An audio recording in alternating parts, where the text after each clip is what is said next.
unprecedented decisions that you made, transformational reforms.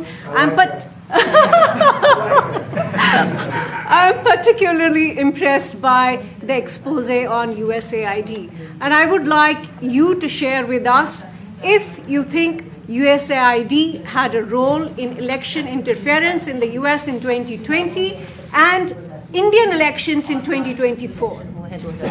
So it could have had a role. There were a lot of bad things that happened in 2020. I think bad things happened in 2024, but it was too big to rig.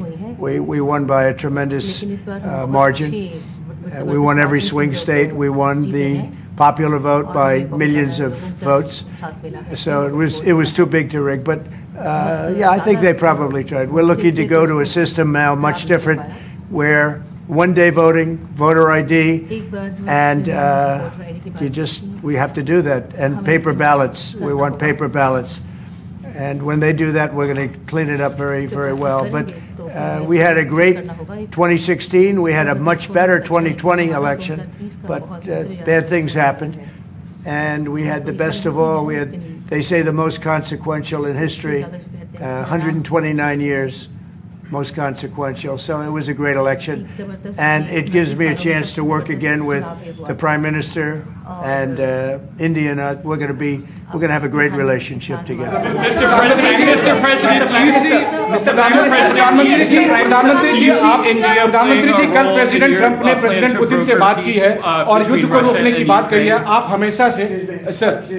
Do you see India playing a role in your plan to broker a peace in Ukraine? And if I could ask you about a development in your hometown today, the U.S. attorney has resigned over the DOJ's request to drop the case into Eric Adams. Did you personally request the Justice Department to drop that case? No, I didn't. I know nothing about it. I did not. I think that, just to answer your other question, we're just going to get along well. We're going to get along with all countries. We're going to do very well. We're going to be doing, I think, record business, record numbers. And we're going to work with India also. We have some very big trade deals to announce in the very near future. प्रधानमंत्री जी कल president Trump ने president Putin से बात की है. आप दुनिया के अकेले ऐसे लीडर हैं जिन्होंने प्रेसिडेंट पुतिन से मीटिंग की है, प्रेसिडेंट जेलेंस्की से मीटिंग की है, पहले प्रेसिडेंट बाइडेन से मिले और अब प्रेसिडेंट ट्रंप से मिले. आपको लग रहा है कि जिस शांति की बात आप करते आए थे उसमें अब भारत रूस और यूक्रेन को युद्ध खत्म कराने के लिए अमेरिका के साथ मिलकर कोई नया रास्ता बना सकता है? और दूसरा, प्रेसिडेंट ट्रंप भारत आने वाले हैं, प्रेसिडेंट पुतिन भारत आने वाले हैं, तो क्या भारत भूमि से शांति का संदेश जा सकता है? And Mr. President, what you would like to say about the Bangladesh issue, because we saw and it is evident that how the deep state of United States was involved to regime change during the Biden administration. Then Muhammad Yunus made Junior Soros also. So what is your point of view about the Bangladesh? And what is the role that the deep state played in the situation in Bangladesh? Well, there was no role for our deep state. It was. This is something that the Prime Minister has been working on for a long time and has been worked on for hundreds of years, frankly. I've been reading about it. But I will leave Bangladesh to the Prime Minister. जहाँ तक रूस और Ukraine के बीच का लड़ाई का सवाल है, मुझे खुशी है कि राष्ट्रपति ट्रंप ने शांति के प्रयासों का इनिशिएटिव लेते हुए कल राष्ट्रपति पुतिन से बात की है. दुनिया का एक सोच रही है कि भारत न्यूट्रल है. भारत न्यूट्रल नहीं है. भारत का अपना पक्ष है और भारत का पक्ष है शांति. हम पहले दिन से ही, और मैंने राष्ट्रपति पुतिन को उनकी मौजूदगी में मीडिया के सामने कहा था कि ये समय युद्ध का नहीं है. और मेरा एक कन्विक्शन है कि समस्याओं का समाधान युद्ध के मैदानों में नहीं निकलता है, वो टेबल पर चर्चा करके ही निकलता है. As far as the Russia-Ukraine conflict is concerned, I'm very happy that President Trump has taken initiatives to restore peace and had telephone calls with President Putin and President Zelensky. The world had this thinking that India somehow is a neutral country in this whole process, but this is not true. India has a side, and that side is of peace. From the very first day, I have been talking about the importance of dialogue and diplomacy and a peaceful solution. And when I met President Putin in the presence of media, I had told him that this is not the era of war. And I have firm conviction that problems cannot be resolved on the battlefield. The two sides will have to come to the negotiating table. शांति के हर प्रयास का हम समर्थन करते हैं और राष्ट्रपति Trump ने जो इनिशिएटिव लिया है, मैं उनका हर सख्त समर्थन करता हूं।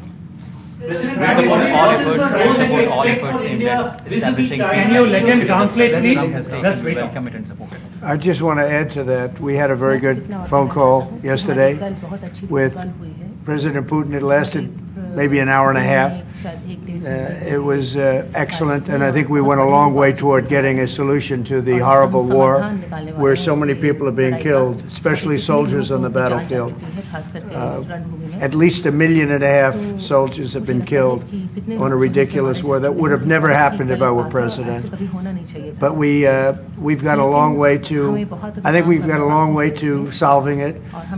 Tomorrow there's a meeting in Munich, and then next week there's a meeting in Saudi Arabia, not with myself or President Putin, but with top officials. And Ukraine will be a part of it too. And we're going to see if we can end that war. That war is a horrible war. It's a vicious, bloody war. We want to end it.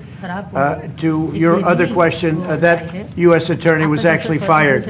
I don't know if he or she resigned, but that U.S. attorney was fired. Okay, go ahead. What is the role Prime Minister India could play with the US competition with China? Say what it. is the role that you expect India to play with the US competition with China and in your broader vision for peace in the Middle East? US or China के competition? Well, I think we're doing very well in our competition with everybody. I think you're going to see a nation that really is going forward at a very rapid pace. Our economy is going to be fantastic. We're doing things to make it that way. We announced some very big elements today of success. I call it an element of success.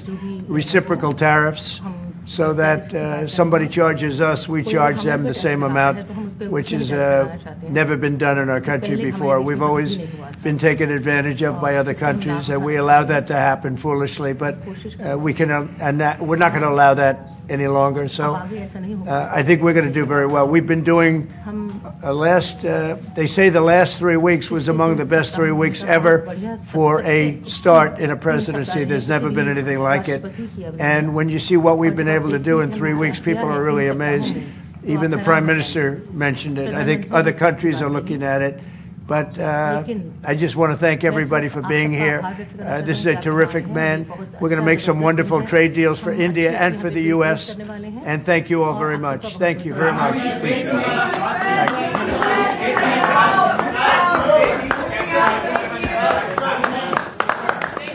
Thank you, everybody.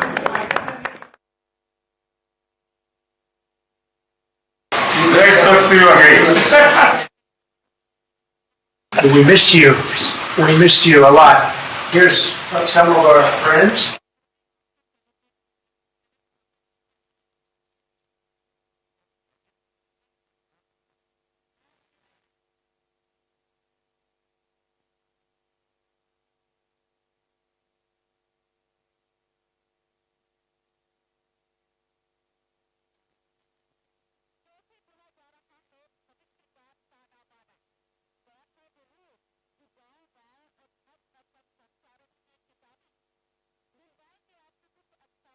Great to see you again. We missed you. We missed you a lot. Here's some of our friends.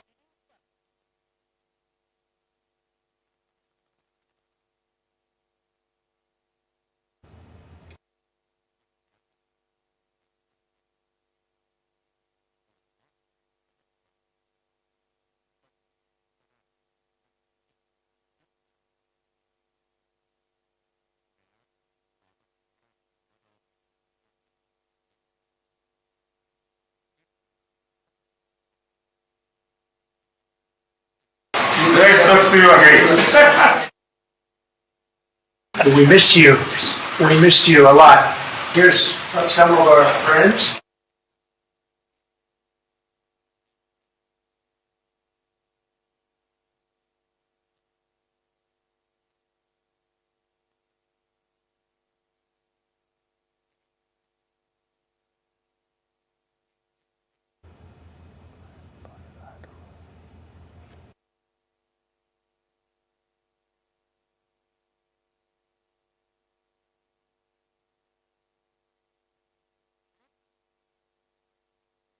Great to see you again.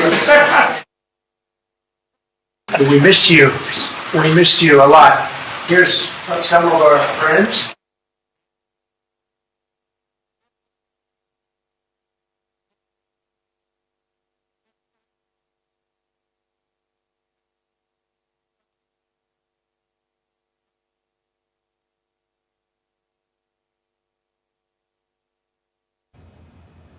Right, you're watching some more visuals of Prime Minister Modi's interaction with President Trump and his team of ministers and other officials at the White House.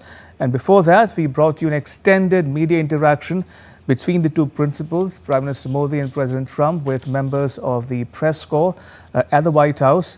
If I can quickly recap for the benefit of our viewers tuning in right now, both leaders speaking about bilateral and global issues at some length. For his part, President Trump speaking about how he expects or looks forward to India buying or importing LNG, oil and gas from the US, and also resolving about some of the trade issues that are confronting India and the US. He also spoke about how both countries are united in their outlook and approach. It's a testament to the friendship that exists between the government and peoples of India and the US. He also spoke about how he's in favor of electoral reforms in the US. He's spoken about voter ID and paper ballot. And that's something which has been engaging the attention of many Americans as we speak. Both leaders also speaking about at some length on the Ukraine-Russia conflict, especially in the context of President Trump's phone calls with President Putin of Russia and President Zelensky of Ukraine. Prime Minister Modi, for his part, saying that he welcomes and supports Trump's initiative to bring peace and end the Ukraine-Russia conflict. And President Trump, for his part, saying that he had a good call with President Putin and that the officials could meet after the meeting in Munich. They will go ahead and meet in Saudi Arabia to continue the discussions on ending the Ukraine-Russia conflict. Prime Minister Modi also expanding on his thoughts on the conflict by saying that India is not a neutral country. India has a stand and India is on the side of peace. He welcomed Trump's initiative of speaking to Presidents Putin and Zelensky. PM Modi recalling that he had told President Putin himself in no uncertain terms a couple of years ago that this is not an era of war, and he says that solutions cannot be found on the battlefield. Solutions can only come from talks at the table, and he says this is my conviction, and he went on to repeat again that he welcomed and supported Trump's initiative on resolving the Ukraine-Russia conflict. Right, that was the gist of the comments made there by the two principals. And if I can go back to our guests on this broadcast, Professor W.P.S. Sidhu and Mr. Akshat Singh, for their remarks, for their comment, their take on what they just heard. Professor Sidhu, apologies for cutting you short there. Do finish making a point and also talk to us about what you heard just now. This serves like a very good segue. I think there are three elements that we're seeing in this bilateral engagement. Number one, it is going to be very much driven by personality. And the fact that these two leaders have a relationship which dates back to 8 years ago or so, and that relationship has remained and has been revived, is going to be a very, very important driver. You could see that both in the body language, but even in the language of the kind of support towards each other that they were making. That's number one. Number two, it is also going to be incredibly transactional. And so you immediately heard, and also the phrasing was important, where President Trump talked about trade deals. You know, he did not talk about tariffs and issues like that, but basically says we're going to announce a lot of trade deals, which is very much a positive spin, even on the day when he has said that the US is now going to impose reciprocal tariffs. So it sets a very, very good stage on that. And the third element, which is really crucial, is that it's going to be driven by bilateralism. Even though Quad and other elements are going to be an important aspect, this relationship, like a lot of the relationships which President Trump and the Trump administration is going to have, will be driven by the bilateral priorities. Now, it just so happens that in this particular instance, the two sides are also very much aligned on the Russia-Ukraine war. And that would certainly help and facilitate, things going forward as well. The Middle East, in some ways, may be a little bit more tricky, but again, India has been very, very cautious in not taking a position one way or the other, and I think that would be, something interesting to sort of see as well. But clearly, it's a very, very good sort of reinforcement of the relationship, but also setting out a very clear roadmap of how this is going to move forward on those on those three areas. Number one, based on the personal chemistry and personal relationship. Number two, trade, and number three, bilateral issues. Fair enough. Mr. Singh, what did you make of those remarks, especially if I can highlight a couple of issues? One, for instance, where PM Modi spoke about, he contrasted Make America Great Again with his vision of Make in India and Viksit Bharat, or Developed India by 2047, suggesting or implying thereby that there can be complementarity that can be harnessed going forward. They're not mutually exclusive concepts, number one. And number two, the similarity of views or convergence of views on the way forward in resolving the Ukraine-Russia conflict. Mr. Singh? Hi, so definitely a very interesting stance when we're talking about complementarity between Make America Great Again and Viksit Bharat. We know that this is not a novel concept. The idea of complementarity between industrial policy for America as well as industrial policy in India through measures such as the production-linked incentives is not new. It has been tried and tested across two administrations now. Unfortunately, there hasn't been a lot of convergence on the issue because the sectors that both US and India target and the production processes that both US and India target happen to collide, right? The base importance for either Make America Great Again or production-linked incentives in India is increasing the share of manufacturing in the GDP, thereby providing more employment. And therefore, we come to that tussle again, where both America and India need to create more jobs and want to create more jobs. Does this mean that these two ideas are parallel and cannot converge just because they haven't yet? I don't think so. I think that there is a real opportunity of convergence. However, convergence depends on both countries trying to figure out exact areas of opportunity and then support those areas, right? We saw an example of that during the previous administration when US and India signed a co-production deal of the F414G jet engines. We can think about other critical areas where the two countries can cooperate and leverage their relative expertise. For instance, the United States has advanced chip design. India has access to a lot of critical minerals which go into critical emerging tech components. So can India be a partner in the processing side of it while the United States retains the design and high-end production? Perhaps. Similarly, the United States has a lot of EV design capabilities, whereas India has extraction and chemical processing capabilities. Can the two countries join forces in that? To be able to converge on key production areas, however, would mean that the two countries would need to come to a base understanding of what the current tensions are and how to diffuse them. We saw during the previous administration the two countries trying to address the WTO contentions. However, the current administration still takes some issue with tariffs on the agriculture and produce market specifically. And therefore, I believe that we will need to address those base tensions first and then move towards identifying sectors and key areas where US and India can collaborate.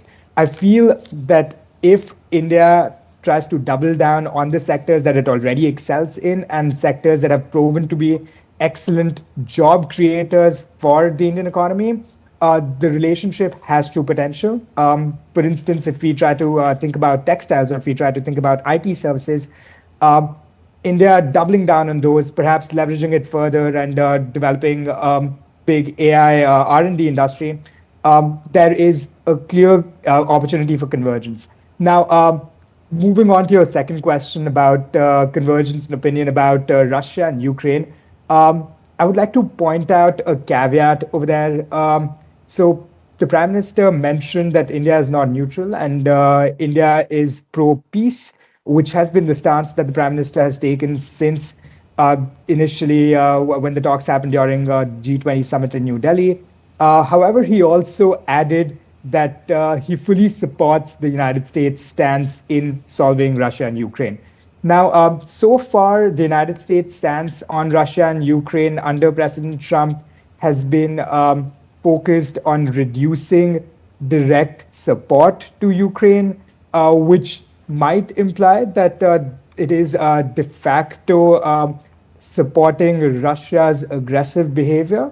I believe that the conversation over there needs to be a little more nuanced. However, this was just a press conference, so I believe the two leaders are aligned on working together. The nature of how they work together is yet to be seen.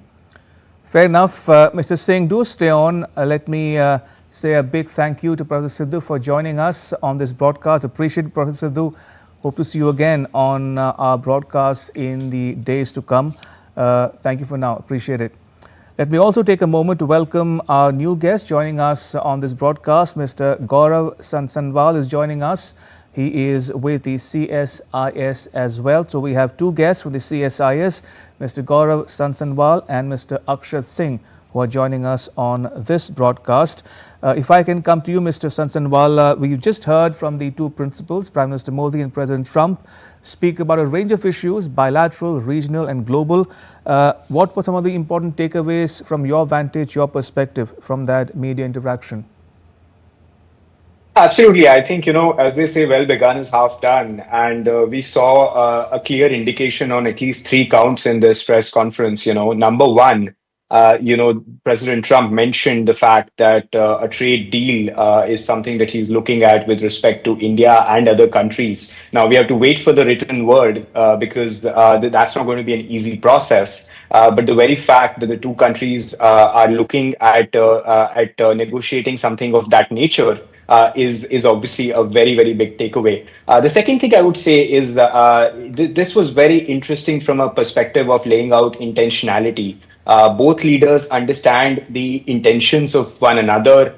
They mentioned the fact that they are both looking after their own national interests, which may in some ways be looked at as something that's contradictory, but it is not. As we've seen in the past, as Akshat was mentioning, about IT services and software remains the backbone of the American industry. So even when both countries are focusing on their own national interests, there is a room for alignment. There is a room for negotiating and coming to terms with something that benefits both the sides. And so the trade conversations and tariff conversations should be seen in that respect. I think the third thing that was very interesting was we have to wait for the written word, but what the Trump administration's policy is going to be with respect to Bangladesh needs to be seen, because it seemed at one point that there may be some change in the official position there.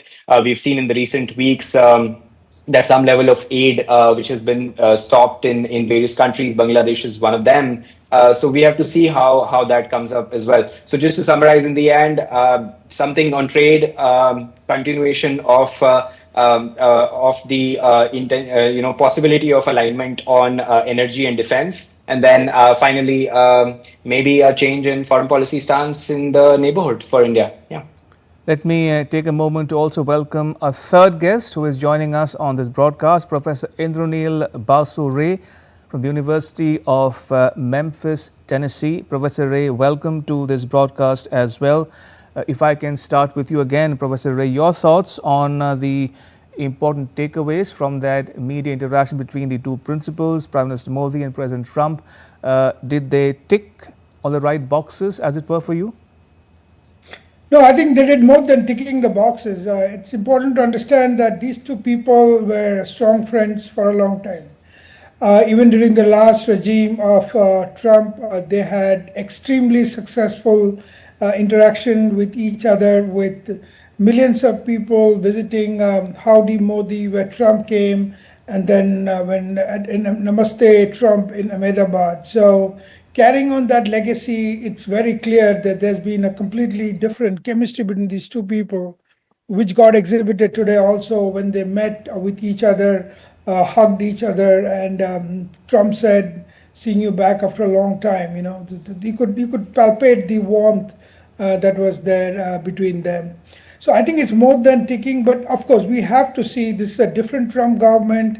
He has different challenges. He has promised his people that we are going to make America great again. But remember, both these leaders have basically the same mantra. Whereas Modi have been fighting for creating what is called a Viksit Bharat by 2047, he has been single-handedly trying to take India back to its glory that it was once upon a time. And Trump has started doing the same thing. So their paths, I think, will be not only crossing and working towards the same end, though in the short term it might look they're going to work for each other's country. But remember, tons of things between these two countries are very similar. They have a similar enemy to fight out in the Indo-Pacific region. They have to fight out what is a big problem in all over the world now. There is the Islamic Jihad.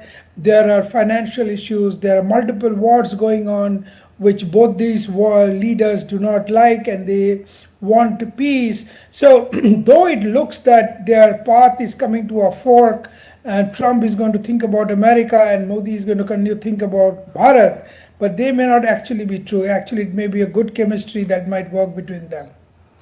Professor Ray, what would you say if I were to submit to you that India has shown diplomatic dexterity, nimbleness, finesse in managing or handling contradictory ties, be it Israel, Iran on one hand, or Israel, Arab world on the other, or even between BRICS on the one hand and G20 on the other, or SCO vis-a-vis Quad?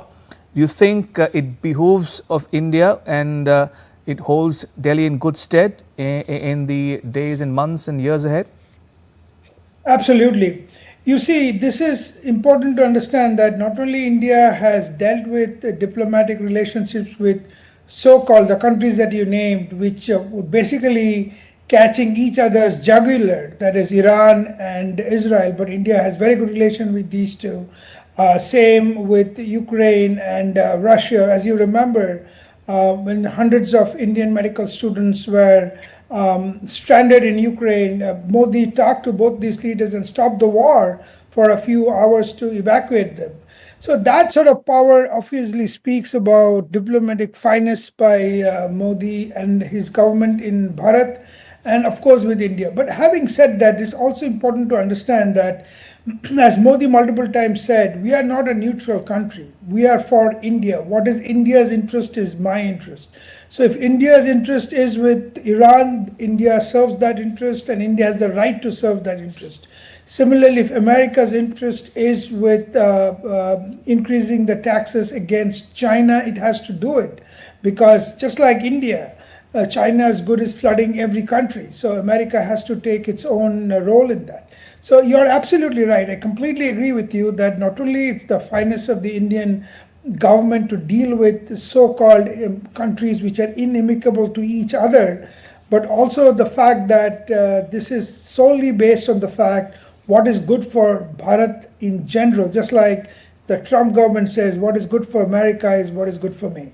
Indeed. On a programming note, we are standing by for a joint press conference between Prime Minister Modi and President Trump. We'll get you that live when it becomes available. But in the meantime, Mr. Sansanwal, because you referred to Bangladesh in your opening intervention, that I have to ask you this. Bangladesh is one of many irritants, if I can put it that way, in India-US ties at the moment as we speak. Bangladesh could be one. The US position or attitude towards Iran in general and the Chabahar port in particular could be another area of concern for India in particular.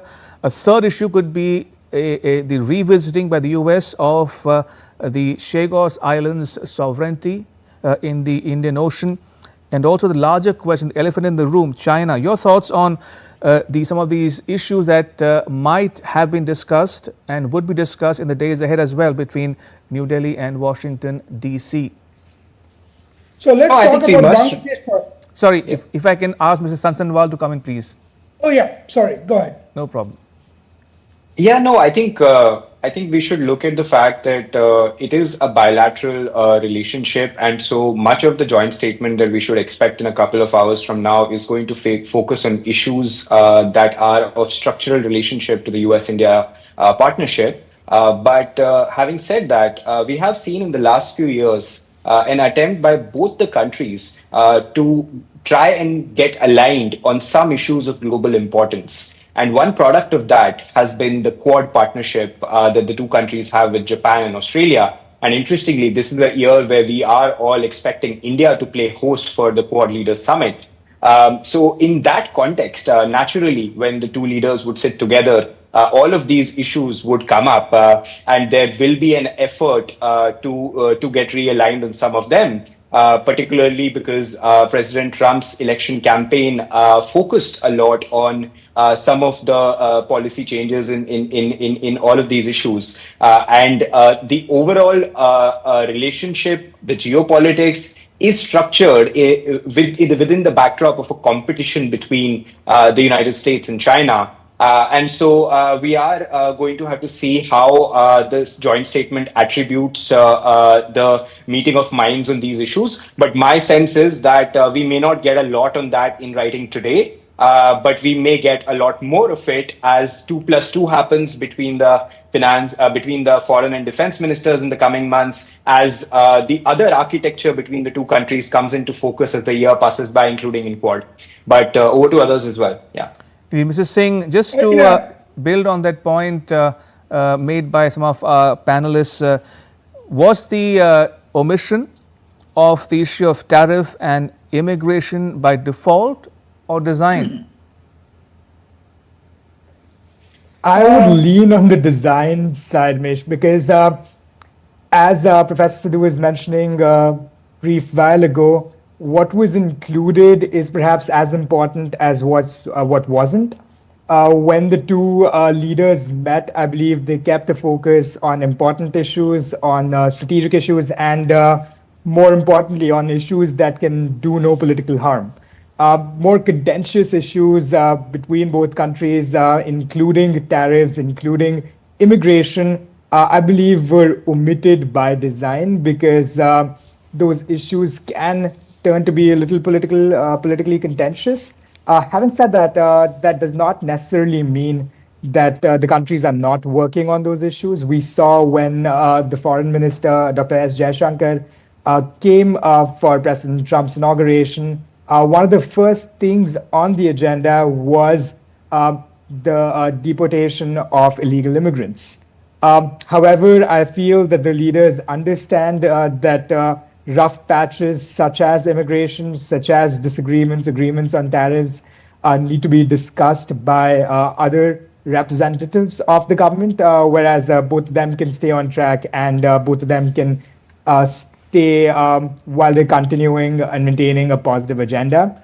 One thing that we notice about President Trump's second administration is that he seems very confident and he seems very assured in exactly what he wants and how he wants to get it. During the first administration, we of course saw tariff tensions over steel and Harley-Davidsons.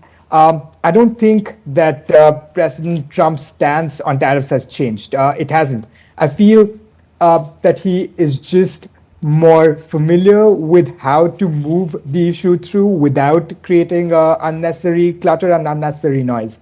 And we saw the leaders doing exactly that, focusing on big issues, peace around the world, Bangladesh, Russia, Ukraine, and hydrocarbon trade. Professor Ray, going back to the issue of the Ukraine-Russia conflict and what Prime Minister Modi had to say about that in that joint media availability with President Trump, I just wanted to pick your brains on what you make of the possibility of India emerging or playing the role of a peacemaker, given the fact that Prime Minister Modi is one leader who has been interacting with both or all parties of the conflict, including Russia and Ukraine? Does that open up possibilities for India to play a more prominent role as a peacemaker in the days ahead? Absolutely, I think that's absolutely true, because if you just remember a couple of minutes ago, when Modi ji was asked the question by a reporter about Ukraine, he clearly said not only that Trump has done a great thing by calling up Putin and we are looking for peace, but he made a very important statement, and that is important to understand. He said people think India is neutral. India is not neutral. India wants peace.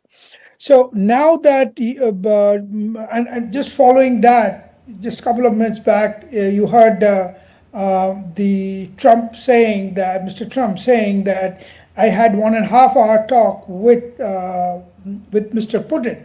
So it looks like that these two leaders, who are not only good friends with each other at a personal level, but at a country level also, these two guys have similar intention, similar goal, and peace is high on the table for both sides. The most powerful nation, that's US, and the most populous nation, that's India. So I think this is going to be a real a turn that we might be looking for peace, where both India and America will play a joint but a powerful role to make it happen. Right, Mr. Singh, if I can also ask you to weigh in on the import or significance of that rather, candid and profound statement made by Prime Minister Modi that India, he says, is perceived erroneously as being interests taking a front stance when it comes to India's foreign policy rather than being driven by historical relationships. India is currently trying to balance a very delicate relationship with Russia, a very delicate relationship with Ukraine, a very delicate relationship with Iran. When we look at India's trade deficit, the country with the greatest share of trade deficit in India is China, as one can assume, at about 35%. This is followed by about 22% from Russia, and then third at Iran. We know that Russia and Iran are both important countries to India for the trade of hydrocarbons, for the trade of defense equipment, specifically when it comes to Russia. So we, of course, see that India's stance on foreign policy has significantly shifted since Prime Minister Modi's government in 2014 and since Dr. Jaishankar took leadership of the Ministry of External Affairs. Having said that, the Prime Minister's emphasis on ensuring that India's relationship with other countries and India's foreign policy stance of objectivity and of aligning with interests rather than with players here and there is not confused for India's neutrality, which has happened a few times in the past, where India's non-participation in events has been seen as neutrality, right? It happened during the time when NAM used to be an active force. And we feel that India will take a greater role as a mediator and as a negotiator, as has been expressed by the Prime Minister right here, as was expressed across multiple Quad foreign ministers and Quad leaders summits in the past, and as was expressed during Modi back to the White House. We spent a lot of time here and a lot of time in India, and he's a very special man. Prime Minister, it is a pleasure to extend to you the same hospitality that you showed Melania and myself when we traveled to your beautiful country 5 years ago. It's hard to believe, so long ago, and it seemed like yesterday. It was beautiful. We opened the cricket stadium, 129,000 seats, I think the largest stadium in the world, and it was an incredible period of time. There is truly a special bond between the United States and India, and the world's oldest democracy and the world's largest democracy, and I believe the world's largest country in terms of the numbers of people.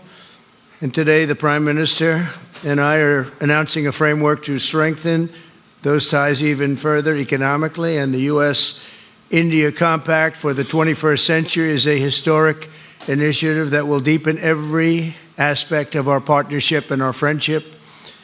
Starting this year, we'll be increasing military sales to India by many billions of dollars. We're also paving the way to ultimately provide India with the F-35 stealth fighters.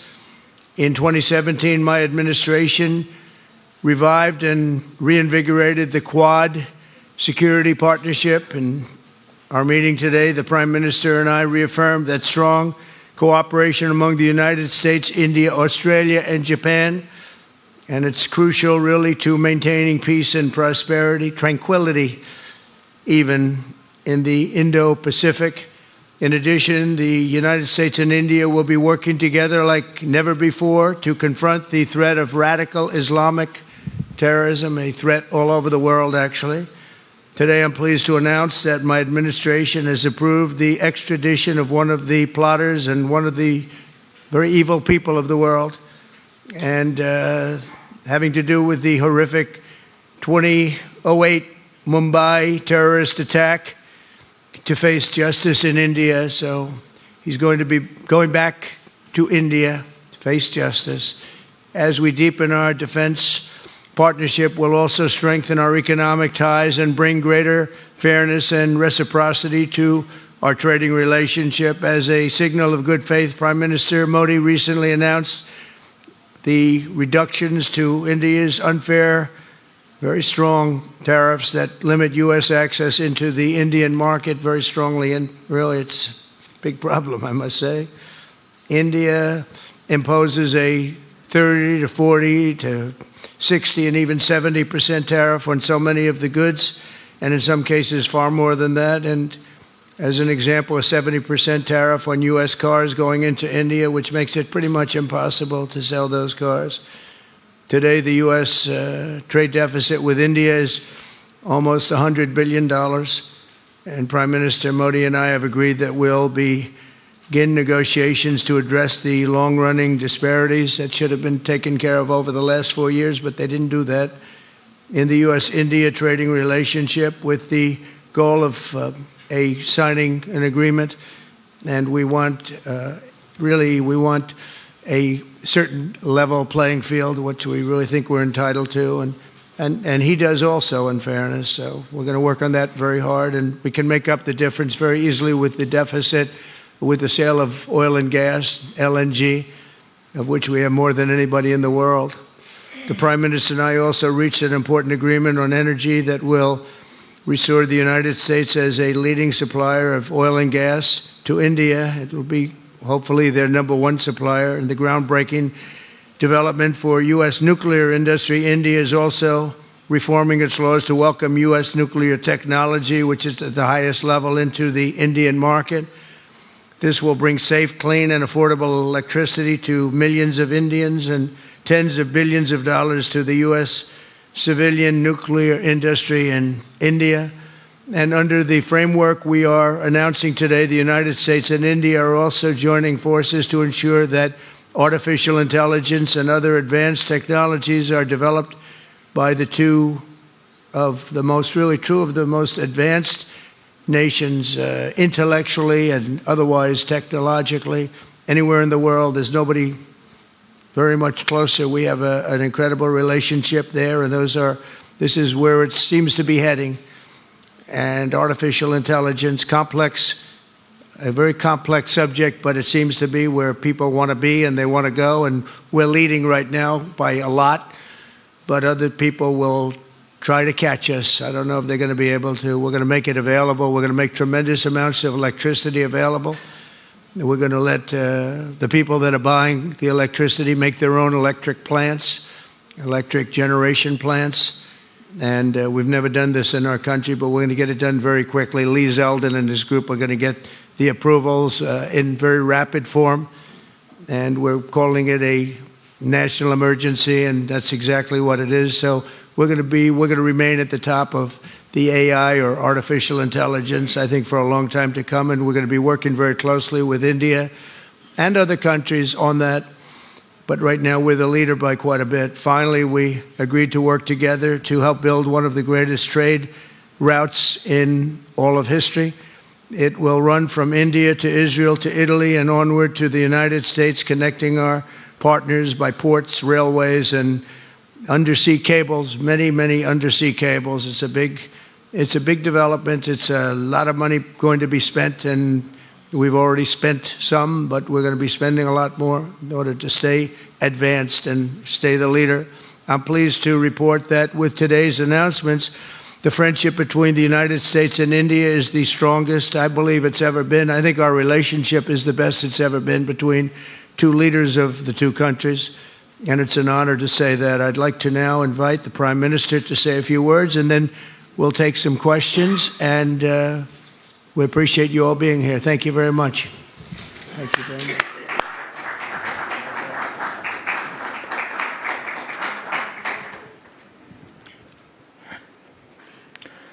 Your Excellency, राष्ट्रपति Trump, दोनों देशों के delegates, media के साथियों, नमस्कार।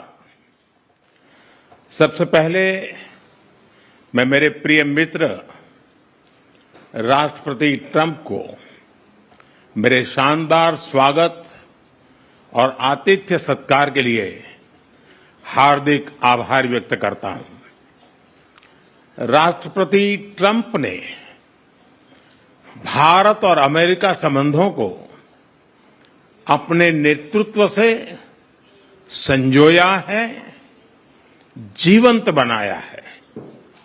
जिस उत्साह से उनकी पहली टर्म में हमने मिलकर काम किया, वही उमंग, वही ऊर्जा और वही प्रतिबद्धता मैंने आज भी महसूस की है। आज की चर्चाओं में उनके पहले टर्म में हमारी उपलब्धियों का संतोष और गहरे आपसी विश्वास का सेतु था। साथ ही नए लक्ष्यों को प्राप्त करने का संकल्प भी था।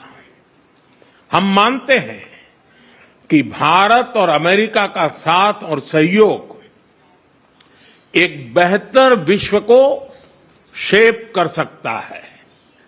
फ्रेंड्स, अमेरिका के लोग राष्ट्रपति ट्रंप के मोटो मेक अमेरिका ग्रेट अगेन यानी मागा से परिचित है।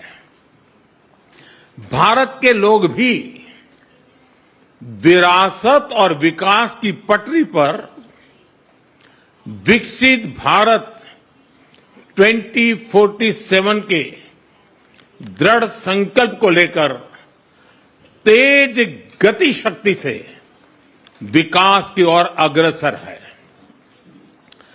अमेरिका की भाषा में कहूं तो विकसित भारत का मतलब मेक इंडिया ग्रेट अगेन यानी मिगा। जब अमेरिका और भारत साथ मिलकर काम करते हैं यानी मागा,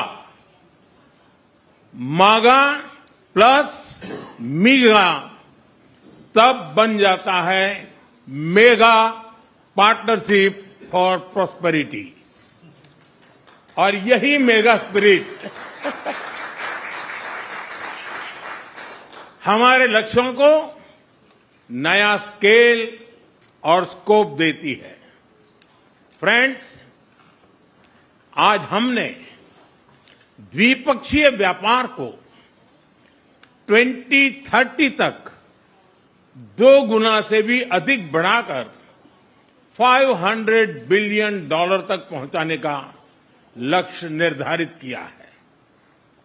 हमारी टीमें एक पारस्परिक लाभकारी ट्रेड एग्रीमेंट को शीघ्र संपन्न करने पर काम करेगी। भारत की ऊर्जा सुरक्षा सुनिश्चित करने में हम ऑयल तथा गैस ट्रेड को बल देंगे।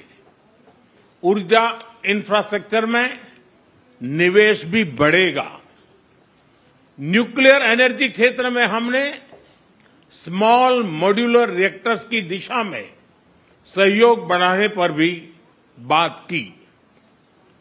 फ्रेंड्स, भारत की डिफेंस प्रिपेयर्डनेस में अमेरिका की महत्वपूर्ण भूमिका है।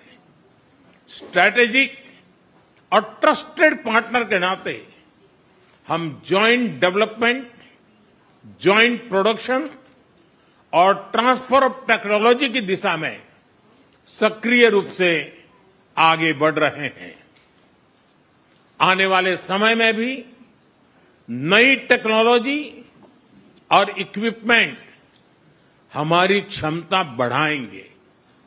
हमने autonomous systems industry alliance launch करने का निर्णय लिया है। अगले दशक के लिए डिफेंस कोऑपरेशन फ्रेमवर्क बनाया जाएगा। डिफेंस इंटरऑपरेबिलिटी, लॉजिस्टिक्स, रिपेयर और मेंटेनेंस भी इसके मुख्य भाग होंगे। फ्रेंड्स, 21वीं सदी टेक्नोलॉजी ड्रिवन सेंचुरी है। लोकतांत्रिक मूल्यों में विश्वास रखने वाले देशों के बीच टेक्नोलॉजी क्षेत्र में करीबी सहयोग पूरी मानवता को नई दिशा, शक्ति और अवसर दे सकता है। भारत और America artificial intelligence, semiconductors, quantum, biotechnology तथा टेक्नोलॉजीज में मिलकर काम करेंगे।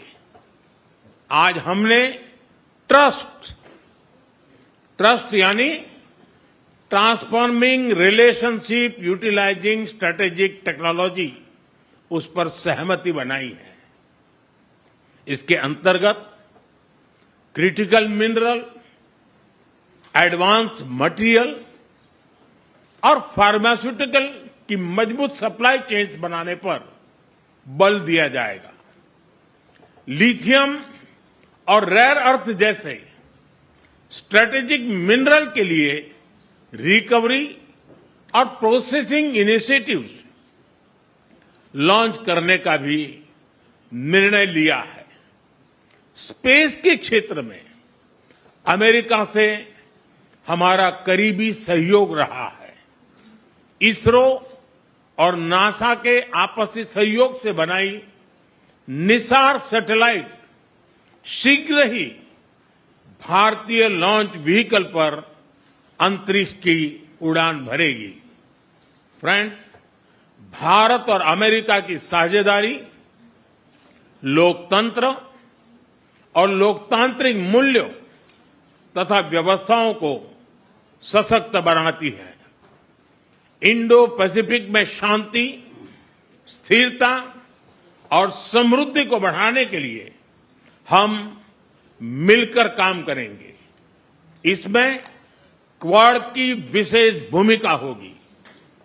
इस वर्ष भारत में होने जा रही क्वाड समिट में हम पार्टनर देशों के साथ नए क्षेत्रों में सहयोग बढ़ाएंगे।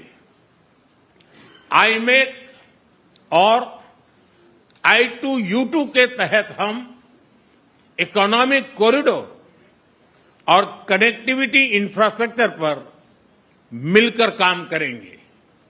आतंकवाद के खिलाफ लड़ाई में भारत और अमेरिका दृढ़ता से साथ खड़े रहे हैं।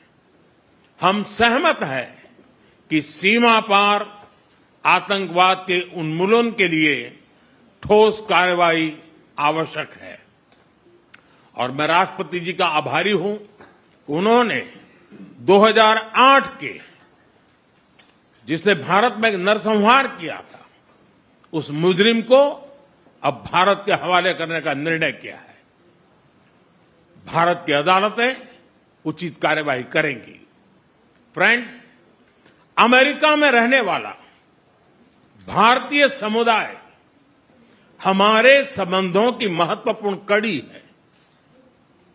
हमारे पीपल टू पीपल टाइज को और गहरा करने के लिए हम शीघ्र ही लॉस एंजलिस और बोस्टन में भारत के नए कॉन्सुलेट खोलेंगे। हमने अमेरिका की यूनिवर्सिटीज और शिक्षा संस्थानों को भारत में ऑफशोर कैंपस खोलने के लिए निमंत्रण दिया है। राष्ट्रपति ट्रंप, आपकी मित्रता और भारत के लिए दृढ़ प्रतिबद्धता के लिए मैं आपका आभार व्यक्त करता हूं। भारत के लोग तो 2020 की आपकी यात्रा को आज भी याद करते हैं और उम्मीद करते हैं कि राष्ट्रपति ट्रंप एक बार फिर उनके पास आएंगे। 140 करोड़ भारतवासियों की ओर से मैं आपको भारत आने के लिए आमंत्रित करता हूं। बहुत बहुत धन्यवाद।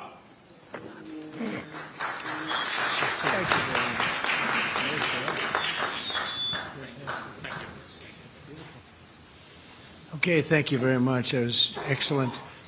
We'll do a few questions, please. Please, go ahead. Please, go ahead. Yeah. Yeah, blue shirt. Thank you, Mr. President. People in India will naturally welcome your decision to extradite Thakur Rana to India back home. In that context, I would like to ask you a question about, in last few years, we have seen several groups in the US raising anti-India voice, calling about separation, terrorism activities in India. Do you think that should continue here in the US as well? You're going to have to go louder. Mr. President, people in India would be welcoming your decision to extradite Thakur Rana to... I can't understand a word he's saying. It's not it's the accent. It's a little bit tough for me to hear that. Can I try again? How about you, please? Go ahead back there. Mr. President, thank you. First, I want to ask Thank you very much. a question. You and the President, you both spoke about combating ISIS. You both sounded very excited about this partnership upcoming. And I was curious, how much more confident are you with President Trump leading this country that there will be peace through strength and you will have a successful partnership with the United States versus with Biden's incompetence and weakness over the last 4 years?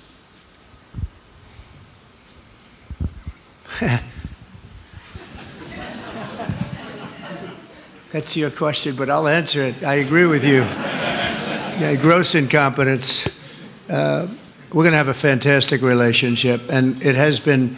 Look, the whole world's been set back over the last 4 years by the weakness of the United States, the weak leadership of the United States. But I think we've taken care of it in just 3 weeks. It seems to me that even some of the media that we wouldn't prefer has been writing that this is a much different country right now, that the world has a light over it, not only our country, but the whole world. The Prime Minister told me that before, too, even over India. The world has a light. They need the United States to be strong and powerful, but good. And I think that's happened, and I think it's happened in a very short period of time. But I will tell you, we're going to have a fantastic relationship, and it'll make both countries much stronger.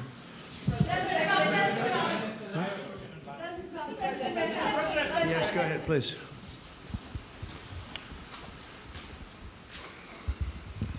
Okay, Geeta Mohan from India Today, sir. I'll just take my colleague Lalit Jha's question forward because you can understand. Okay, fine. The question is about the fact that you've decided to extradite Thakur Rana. Thank you so much. India has been waiting to have him back in India to bring him to justice. But there are many other elements in the United States of America, particularly Khalistani separatists who've been working against Indian interests. How is the United States of America going to cooperate on that front with India? There have been allegations that have been leveled against Indian agencies by the Biden administration. Are you going to relook that with Tulsi Gabbard as DNI now? Well, I don't think India had a very good relationship with the Biden administration. They wouldn't sell them oil and gas, which is rather hard to believe because, it's a good thing to do And a lot of things happened that weren't very appropriate, I thought, between India and the administration, the Biden administration. But as you said, we're giving a very violent man, it seems to me. I mean, I don't know that he's been convicted yet or will be, but let's assume he's a pretty violent person. We're giving him back to India immediately. And there are more to follow because we have quite a few requests. So we work with India on crime. And we want to make it good for India, and it's very important. So that kind of a relationship is very important to us. Okay? Go ahead, please. Go ahead. Thank you. Mr. President, you've repeatedly called India a big abuser of trade and said it is really difficult to do business in India because of tariffs. You announced reciprocal tariffs today. I am hoping you can speak about what kind of reciprocal tariffs India can expect. Are you willing to make any concessions? And how can India head off these tariffs? I also have one for the Prime Minister. Well, India's been, to us, just about the highest tariffed nation anywhere in the world. They've been very strong on tariffs, and I don't blame them necessarily, but it's a different way of doing business. It's very hard to sell into India because they have trade barriers, very strong tariffs.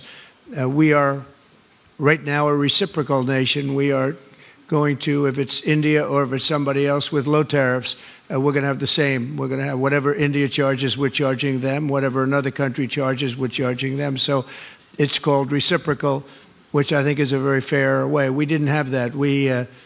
I was going to do that in my other term, and we had the greatest economy ever in the world. There's never been an economy like we had, and then we got hit with COVID. We had to focus on that, and I wasn't really in the mood to be putting it on Italy and Spain and France and India, frankly, and a lot of other countries, because the world was very troubled until we got rid of that nightmare. But we had the strongest economy anywhere in the world during that fairly long period of time during my first term, as you know, and we didn't do the tariffs. We would have done the reciprocal tariffs, but we decided, and I decided, I think, on a human basis, on a humane basis, not to do them because of the fact that there was such suffering all over the world. The last thing we needed to talk about is trade problems. But now we do. We're doing, we see a tremendous future for our country, but we felt that now it's finally time, after 45 or 50 years of abuse, that we will do, and this isn't India, this is among a lot of nations. The European Union is very difficult for us, very, very difficult. They tax our companies at levels that nobody's ever seen before. They take advantage of a lot of things, so we're not happy about that. China, of course, is terrible, and we've never taken in 10 cents until I was president. We've taken in hundreds of billions of dollars from China since I've been president in first term and now. And we have to do that just as a mechanism of fairness. And that's what I've done. And so we are being reciprocal with India. Whatever India charges, we charge them. So frankly, it no longer matters to us that much what they charge, because whatever they charge, I had discussions with India in the first term about the fact that their tariffs were very high, and I was unable to get a concession. So we're just going to do it the easy way, and we're just going to say whatever you charge, we charge. And I think that's fair for the people of the United States, and I think it's actually fair for India. Okay? To make any concessions, sir? Are you willing to make any concessions, sir? Any concessions? Go ahead, please. Ask to the A Prime Minister. question for the please. Prime Minister, please. Ask to the Prime Minister, please. Yes. Sorry. Yoshita Singh with Press Trust of India. Prime Minister, thank you, Mr. President. Prime Minister, the US is giving a lot of push to curb illegal immigration, and India has been cooperating on this issue. How does India see this issue in the larger context? Thank you. सवाल सिर्फ भारत का नहीं है, वैश्विक रूप से हम इस मत के हैं कि गैर कानूनी तरीके से जो लोग दूसरे देशों में होते हैं उनको वहां रहने का कोई कानूनी अधिकार तो है नहीं। जहां तक भारत और अमेरिका का सवाल है, हमने हमेशा कहा है कि जो वेरीफाइड होगा, कि जो सच्चे अर्थ में भारत का ही नागरिक होगा, वो अगर अमेरिका में गैर कानूनी तरीके से रहता है तो उसको वापस लेने के लिए भारत तैयार है। लेकिन बात हमारे लिए वहां से रुकती नहीं है।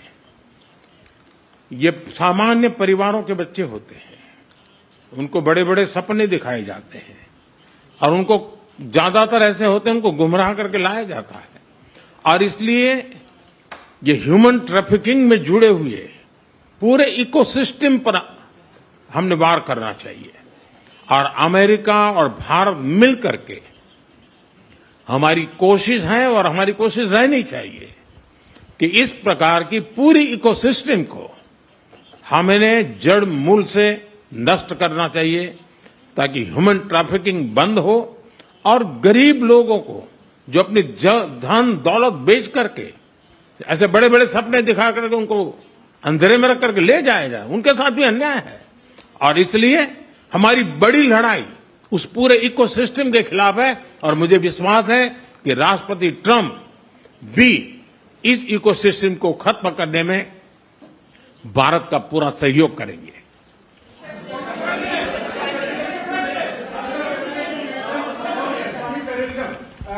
Thank you, Mr. President. A question for the Prime Minister Modi first, if I may. I wanted to ask you, did you discuss any possible business deals with Elon Musk during your meetings today, Mr. Prime Minister? And Mr. President, I wanted to ask you, today you spoke about hoping to have three-way talks with President Xi and President Putin. What would you say to European leaders and other allies who may be concerned that you're apparently more keen to speak to America's adversaries than to its allies? Thank you. Well, maybe I'll just go in first on this one. We had some talks, and we told the European Union, we told the NATO people, largely they overlap, you have to pay more money because it's unfair what we're doing. We're doing a tremendous amount more. We're probably $200 billion more going into Ukraine, using for Ukraine to fight. And Europe has not really carried its weight in terms of the money. It's not equitable. And we want to see a counterbalance. We want to have them put up more money. They have to do that. At the same time, we had a very good conversation with President Putin yesterday, and we also had a very good conversation. I did in both cases, with President Zelensky. And I think we're going to be able to do something. I think we're going to be able to make a deal. And I hope so, because it's a horrible war. It's a very terrible, bloody war with 1.5 million soldiers at least already dead on the battlefield, lying all over the fields like nobody's ever seen anything like it, certainly since the Second World War. And so I think we're going to be able to do something. We're working with President Zelensky and with President Putin. And my impression is that I know that President Zelensky wants to make a deal. And I also feel that I know that President Putin wants to make a deal. I wanted to know that before I began any detailed discussions. But the meeting and the conversation, also the meeting with Steve Witkoff in Moscow, was a very successful one. And my phone call with him was a very successful one. Please. ऐसा है कि आपने Elon Musk के लिए पूछा है। देखिए, मेरा उनका बहुत पुराना परिचय रहा है। मैं प्रधानमंत्री भी नहीं था, जब मैं मुख्यमंत्री था तब से मेरा उनका परिचय है। और आज वो एक पूरे परिवार के साथ, बच्चों के साथ मिलने के लिए आए थे। और स्वाभाविक है कि पारिवारिक वातावरण में उनके साथ मेरी गपगोष्ठी हुई है। जहां तक डील का सवाल है, आपने जो प्रश्न पूछा है, मैं समझता हूं पूरी दुनिया में डील शब्द का कॉपीराइट एक ही व्यक्ति का है, और उस व्यक्ति का नाम है Trump.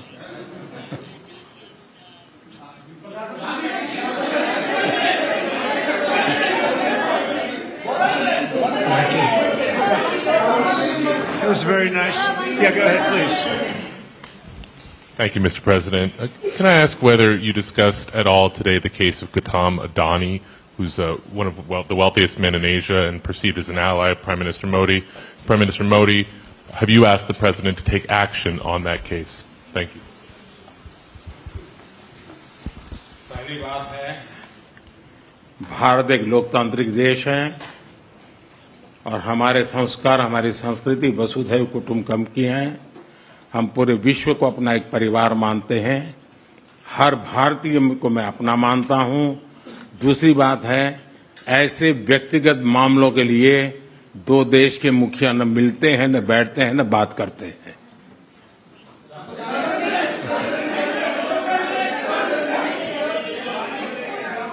Go ahead, please. Yeah, please. Sir, go ahead, please. Yes. Thank you, Mr. President. Thank you, Mr. Prime Minister. I have a question for you as well. But, Mr. President, you have suggested, with regards to the Russia-Ukraine war, you've suggested several things that Ukraine should give up. The idea of NATO membership, territory that was seized back in 2014 by Russia. What should Russia give up?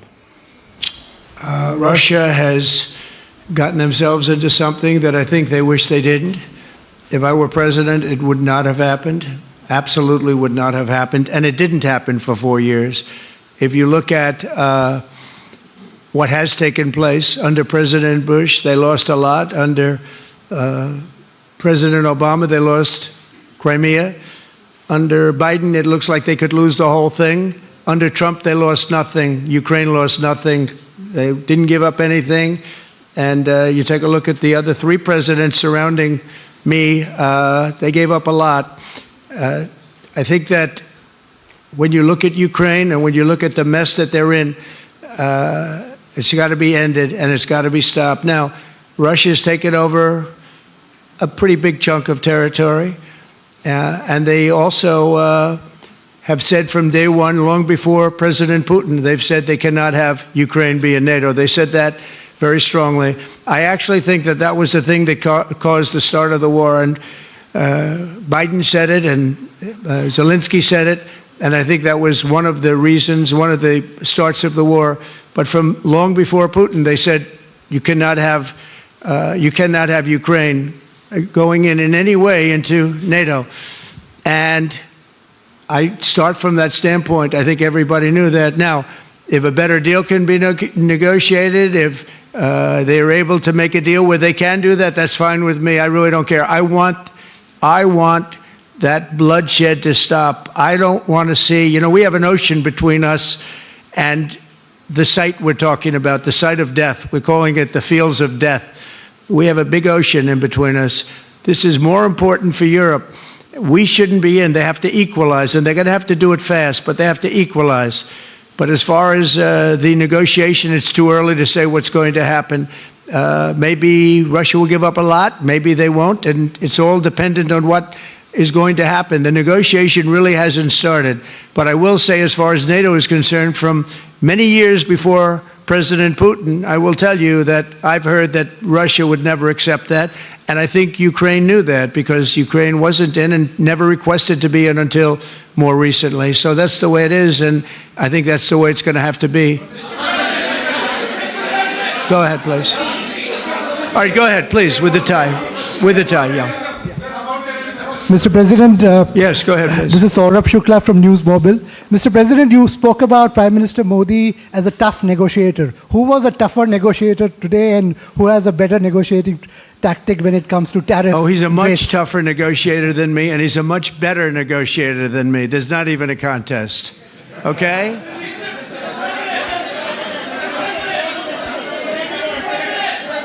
Yeah, go ahead, please. Go ahead. Go ahead. Reena Bhardwaj from ANI. How do you see this relationship between India and the United States to counter China? And what is your vision when it comes to India, brokering peace in the Ukraine and Russia conflict? Well, I think we're going to have a very good relationship with China. I got along with President Xi very well until COVID. That was a bridge too far. But until then, I got along with President Xi very, very well. We were very close as leaders go. I don't want to be naive, but as leaders go, I think we were very close. And I think that China is a very important player in the world. I think they can help us get this war over with Ukraine and Russia. And I look at India, I do see the skirmishes on the border, which are quite vicious, and I guess they continue to go on. if I could be of help, I'd love to help because that should be stopped. That's been going on for a long time, and it's quite violent. It's quite violent, but I would hope that China and India and Russia and U.S. and all of us can get along. It's very important. The power of weaponry today is, and not only nuclear, but nuclear in particular, the power of weaponry is very important. I said before that I had very constructive talks in my first term with President Putin about the denuclearization of the two countries, and then we were going to go to China after we worked some kind of a deal. And we, at the confines of a deal, he really wanted to do it, so did I, denuclearize. And it's such a beautiful term when you think about it. In other words, to bring it down, because the power of those weapons is too great. And I did speak to President Xi about that, and I was getting also a very good response. He's building a very strong nuclear power. He's not very close to Russia or the United States right now, but he will be soon. I mean, he'll catch up over the period of 4 or 5 years, they say. But it would be a great thing if we could, on a military basis. We're going to spend this year $915 billion on military. Russia, without the war, was spending close to 100, but with the war, I can't tell you what they're spending, but they're spending a lot. And China is spending $400 and $450 billion. We're over $900 billion. And I said, it doesn't really make sense, does it? We're spending the money against each other, and we could spend that money for better purpose if we got along. And I'll tell you, I think that something like that will happen. First, when I left, as you know, 4 years ago, we didn't have Israel and the Middle East. We didn't have October 7th, a disaster, the disaster. Nothing was happening. Iran was not going to do anything because Iran did not have much money at that point. They were broke. They were totally broke. They didn't have money for Hamas or for Hezbollah. And you didn't have Russia with Ukraine, and that would never have happened. But now I come back and the whole world is on fire, so I have to put out the fires. But after I put out the fires, I'm going to meet with China and I'm going to meet with Russia, and we're going to see if we can de-escalate it. We can bring it down military, especially as it pertains to nuclear. Please.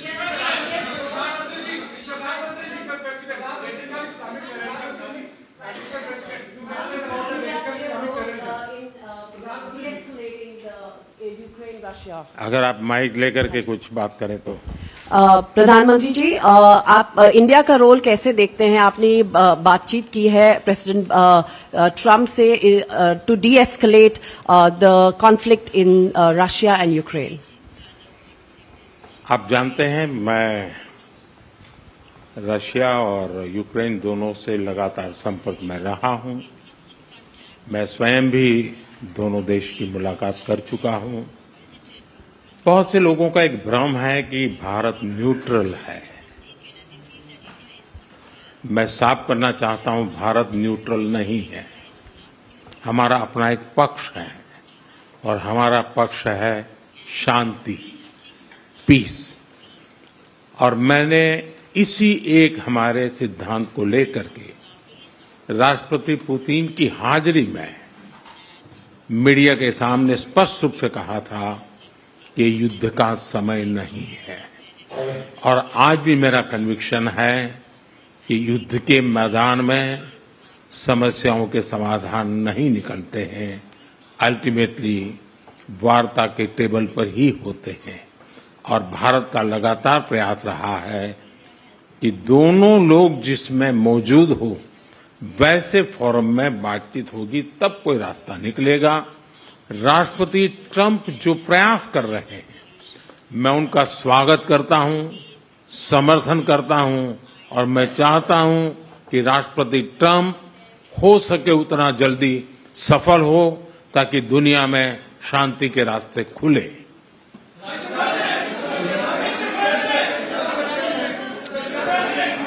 Everybody, thank you very much. Thank you very much. And I very much appreciate the Prime Minister visiting our great country, and I do really appreciate it. We have so much in common, and all we want to do is have peace, and we want to have strength, and we want to have lots of different things together. But the relationship with India and with the Prime Minister has never been better. Thank you very much.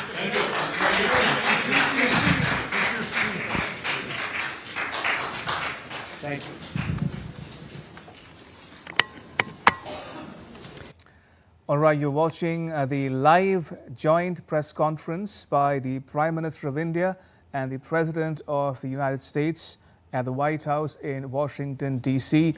A lot to unpack here. Let me start in the reverse order, starting with the Q&A and then come to their opening remarks and statements. One of the big takeaways from the Q&A session with the two principals was on the issue of the Ukraine-Russia conflict. Prime Minister Modi, for his part, again emphasizing, reiterating that India position has been misconstrued to be that of a neutral country, whereas it is not so. India is on the side of peace. He went on to say that he himself had told Putin in no uncertain terms personally that this is not an era of war and that it is his firm conviction that solutions can not be found on the battlefield. They can only be found by sitting across the table and talking to each other, especially by the two parties in question, Russia and Ukraine. And he said he welcomes and supports President Trump's initiative to resolve the Ukraine-Russia conflicts. That was one of the big takeaways from that Q&A session. The other big takeaway, where President Trump, for his part, spoke about the Indo-Pacific in general and China in particular. He said they referred to the border skirmishes between China and India dating back most recently to 2020 and going back into history as well. And to paraphrase what he said there, he said, up in dire straits. So he says it's time the world came together to unitedly combat the problem of human trafficking at the global level. On the issue of tariffs, for instance, President Trump talking about giving his take on the issue and also on other related issues that concern the bilateral ties. Coming to the opening statements there by the President and the Prime Minister, President Trump, for his part, recalling his association with Prime Minister Modi dating back to the Namaste Trump event hosted by the Prime Minister in Ahmedabad, Gujarat in 2020. President Trump describing India-US ties as a quote-unquote special bond. And he went on to make two announcements. One, that both countries have agreed to launch and issue a framework to strengthen the bilateral ties. It's called the India-US Compact for the 21st century. And the second big announcement, the US has agreed to clear the way, pave the way for the extradition of a 2611 plotter, the man allegedly involved in the 26 November 2008 terror attacks in Mumbai, Tahavur Rana, to be extradited to India to face justice. He went on to talk about how he would like to address the issue of trade deficit with India, to address those disparities. And he spoke about signing a new trade pact with India to make it a level playing field for Indian and American companies in particular.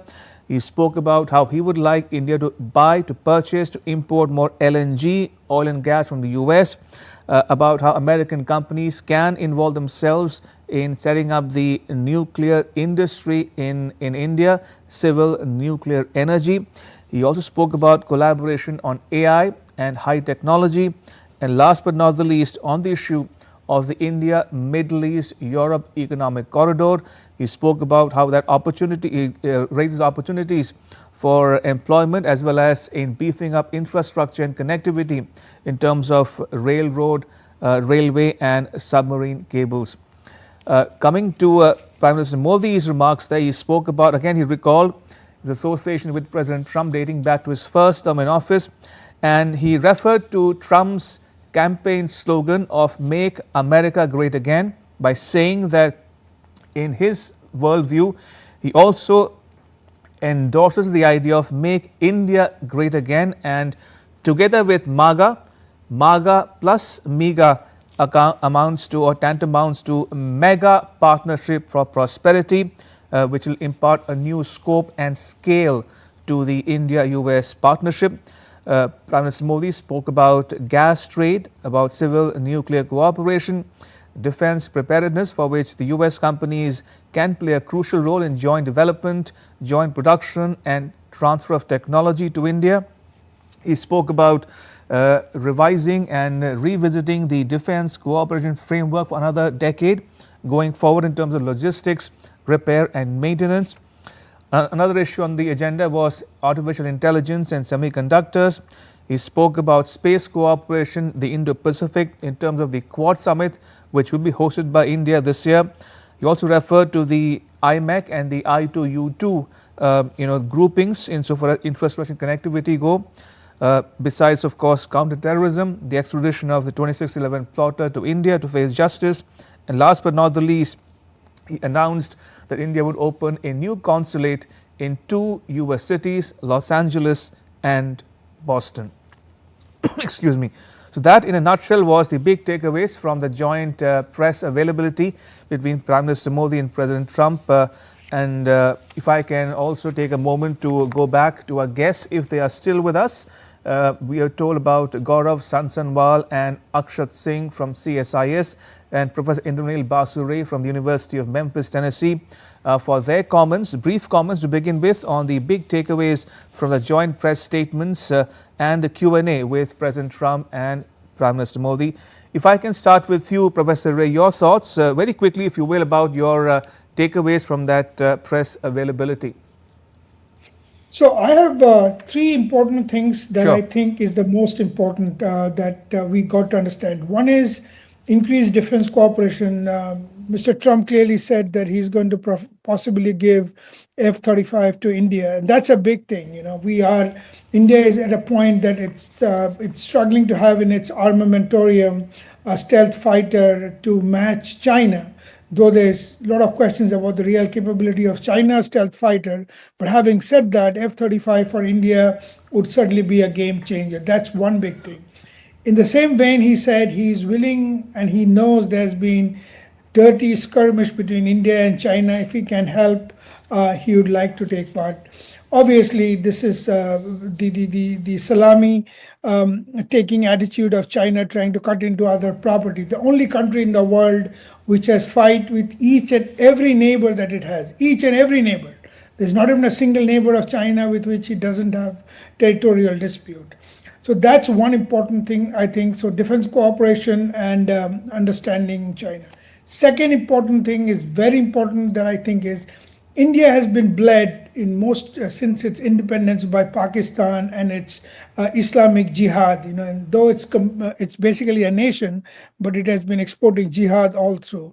That I think will get some sort of a break. The fact that the mastermind of Bombay attack planned and orchestrated by Pakistan, where hundreds of Indians with absolutely no fault of theirs was killed. That person is going, Taubur Rahman is going back to India. Moreover, I think this is a warning. If you look carefully, even in his first term and this term, Trump has got a no-nonsense attitude towards Islamic jihad. And a country that exhibits Islamic jihad as its foreign policy, like India's neighbor, I think it's time that things might actually change in that focus. Third, I think another important concept came, as you heard about, and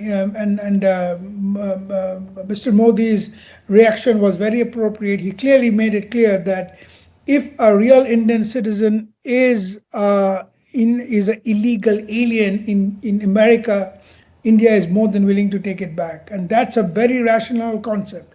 But don't forget, there are hundreds and thousands of illegal immigrants in India too. And some of them are part and parcel of IS or other Islamic Jihad sleeper organization. So I think this creates a completely new paradigm that India also has the right to send these people who are illegal, not only illegal immigrants, many of them, just like what America did, sent people with criminal backgrounds, not necessarily from India, but from Mexico, Colombia, Venezuela, back. So India has also the right to send back these people to their country because they have been a sort of a cancer to India's development. They added to the crime in cities like Delhi, in Calcutta. So I think these are the three most important things that I would take away from the meeting of these two great leaders. Fair enough. Professor Ray highlighting the Trump announcement of giving India the F-35 stealth aircraft and also batting for more military sales to India, and also talking about Trump's offer to possibly help India combat or counter the Chinese salami slicing tactics along the unresolved boundary, among other things. A quick comment from you as well, Mr. Singh, before we let you go. I'm told you're pressed for time, so a very quick comment from you about the important takeaways from your perspective, your vantage from the joint press statement by President Trump and Prime Minister Modi. Thank you, Mesh. So very momentous press conference. Usually when we have press conferences ahead of the fact sheet or the joint statement released, we don't really expect so much substance, and that has been the case for previous US-India meetings as well. But I believe that this press conference shows that this meeting kicked things off right off the bat. One thing that I'd like to highlight, which has been a very important tenet of the US-India partnership, perhaps the most momentous agreement over the past 20 years, which is the US-India civil nuclear deal of 2008. Now, we know that the US-India civil nuclear deal was signed in 2008, and then in 2010, the civil nuclear liability bill was brought in the parliament, and the clause about limited supplier liability, so Section 17B of the civil nuclear liability bill was a stickler because it essentially extended liability to suppliers of nuclear material rather than just operators. Now, this essentially stopped American companies from participating in the Indian civil nuclear ecosystem, which impeded the growth of nuclear energy in India. What President Trump and Prime Minister Modi mentioned, which is cooperation on civil nuclear arrangement and addressing liability issue, clearly reflects that there is going to be some change in the Indian law, where the Indian civil nuclear liability law will be brought closer to international standards. It'll be brought closer to international conventions where liability is limited to operators and not suppliers. Now, we need to understand that in the context of another thing that President Trump and Prime Minister Modi said, which is further cooperation on critical minerals, especially rare earths. Just in January, when the National Security Advisor visited India, he announced that 3 Indian firms are going to be removed from the US sanctioned list. And the 3 firms were the Indira Gandhi Atomic Research Center, the Bhabha Atomic Research Center, and Indian Rare Earths Limited, the company which is responsible for mining thorium and rare earths in India and creating a strategic stockpile. Additionally, in Indian companies such as L&T as well as NTPC are already collaborating with prominent US firms such as Clean Core Thorium on developing a thorium-based nuclear energy ecosystem.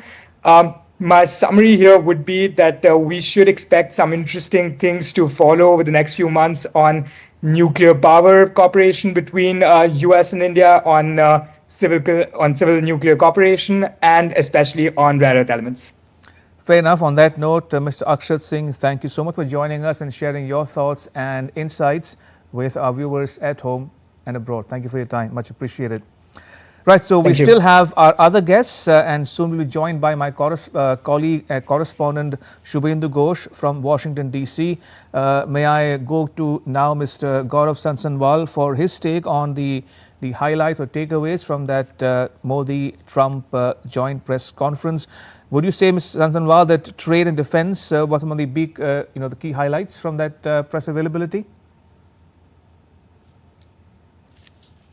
In there, but when we look at the high level, I think there are 2 major takeaways. Okay. One, as you rightly described, trade and defense are both a reflection of the fact that on the economic and commercial side, we are seeing either a continuation of what was happening earlier between the 2 countries, or we are actually seeing an expansion And civil nuclear energy is an example of that. Artificial intelligence, high-tech, space, IMECC, opening of more consulates, I2U2. So the entire architecture of the relationship on the economic and commercial side, we are actually, this gives us hope that there is continuity there. The only red flag, though, to note is that while the agreement was mentioned, a trade agreement of some kind was mentioned, we did not get much details on what that was going to look like. And on the contrary, we actually heard pretty tough rhetoric on tariffs and reciprocal tariffs, especially.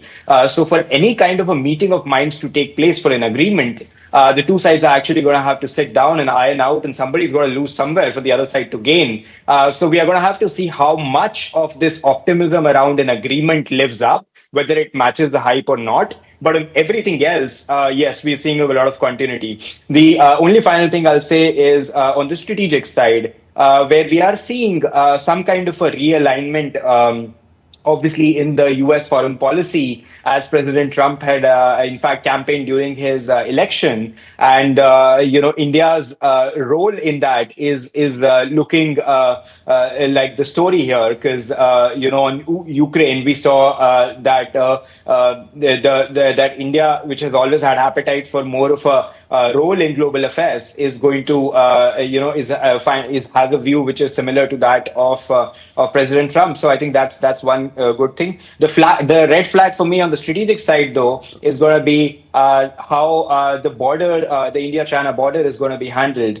Because while previously we've seen intelligence cooperation with the US on that front, what President Trump today seemed to suggest was some kind of if you need my help, which could mean anything from mediation to any tangible kind of an offer. So you have to see how that shapes up. We know that in the past with our neighbors, India has not always been open to third countries playing a role actively in sort of resolving disputes. But otherwise, at a strategic level, India would feel included in some of the global affairs that President Trump is prioritizing, and that's a big story for me. And on the commercial side, lots of momentum continuing, but chances of an agreement or what that's going to look like, it's not all that much clear right now. I think we got to wait for the ink to dry and for us to then assess if what's been promised is achievable or not. But over to you, Ramesh. Fair enough. Trump is known to make off-the-cuff remarks, but many dismiss some of those remarks, at their own peril, so to speak, because Trump is known to have given it a thought and made measured statements, as in the case, for instance, on the Gaza conflict, or even now the latest remarks on resolving the India-China boundary dispute. So one has to wait and watch as to how this pans out. But I am interested also in clubbing what he said with what a US official said before the talks actually began. And I remember asking from our guests earlier on the show, where a US official is quoted as saying that the US expects continued cooperation with India on potential Chinese security issues. And that, to my mind, perfectly dovetails with what Trump had to say when he said, if I can help, I'll be more than happy to help resolve the outstanding differences between India and China. Especially, he described what is happening at the boundary as vicious skirmishes, which have been happening repeatedly in the last several years and decades. So it's something to watch out for. I'll come back to that in just a bit. Let me go across to my colleague Shubhendu, who is standing by in Washington, D.C. Shubhendu, your first thoughts on the big takeaways from that joint press statement. What did you make of the remarks made by Prime Minister Modi and his host, President Donald Trump? Right, Ramesh, it did appear like a marathon negotiation, host of areas where the leaders appear to have discussed and negotiated everything from immediate trade relations to Russia, Ukraine, mega ambitious trade routes as well, spanning from India to the United States. The very first one, given that there was so much speculation and talks about the trade and the tariff issue, President Trump, there speaking, really not mincing any words about the manner in which he would like that trade imbalance, is what he calls the deficit against America and the India-US trade balance. He would like that to be fixed. And the way it is going to be done is more energy exports that US plans to do to India. India would also look to diversify. So we also have to see what does appear from a distance like a push to sell American energy to India. We have to see the manner in which it could be a cooperation and an important agreement for both the countries. India would also get an opportunity to diversify its energy basket, which for now really looks to West Asia and Russia. At the moment, American oil and gas could be an important source there. President Trump says that he intends to have that as a way to balance the trade deficit. At the same time, there is also talks about the sale of advanced defense equipment, including F-35 fighter jet to India. Now, the important part therein is what Prime Minister Modi said, and that's where we see it may have been a short but a very intense negotiation session, because Prime Minister also making India's priority very clear that as there is a Make America Great Again, there is also the idea of Make India Great Again, the idea of making India a developed country by 2047. And how that happens is by having a solid manufacturing base. And therefore, while on the one hand, there is a talk about sale of American defense equipments, advanced defense equipments to India, there is also, there appears to be an understanding of co-production, something that initially experts were apprehensive about whether America would agree. They would simply want to sell and make money out of it. But here, India seems to have put across its point very strongly that for that sort of an exchange, trade of defense equipment to happen, co-production has to happen in partnership with India. Apart from that, we also see talks about cooperation in the area of AI and other advanced technology, and that's an important positive. Both the countries appears to be on the same front. The extradition of Tahabur Rana, the stand that both the country have been traditionally taking against terrorism, that there we see a clear continuity, and both countries are speaking in clear terms about the manner to fight that challenge. There was also much spoken about, interestingly, the Russia-Ukraine conflict, and again, both countries in their own ways, both the leaders speaking about the manner in which they are pushing for peace. On the China question too, President Donald Trump's intervention does leave some room to talk about what kind of support America intends to provide in the manner in which India-China dynamics have played out in the recent past. His rhetoric does come across more of a business person looking to make a deal, and therefore not so much as a strategic adversary, as a business adversary is how he appeared to be referring to China. So some of the key takeaways there, Ramesh, were lots to really go through, and we can take it up one by one. Indeed, why not? Shubhendu, do stay on. I'll also ask our guests to stay on. I'll come back to all of you momentarily. But let me, like Shubhendu said, recap for the benefit of viewers tuning in about the big takeaways from that joint press statement. Now, holding that joint press statement at the White House after holding bilateral talks, the two principals, President Trump and Prime Minister Modi, they announced the extradition of the 26/11 Mumbai terror attacks accused Tahabur Rana. Take a listen. India will be working together like never before to confront the threat of radical Islamic terrorism, a threat all over the world, actually. Today, I'm pleased to announce that my administration has approved the extradition of one of the plotters and one of the very evil people of the world, and having to do with the horrific 2008 Mumbai terrorist attack, to face justice in India. So he's going to be going back to India to face justice.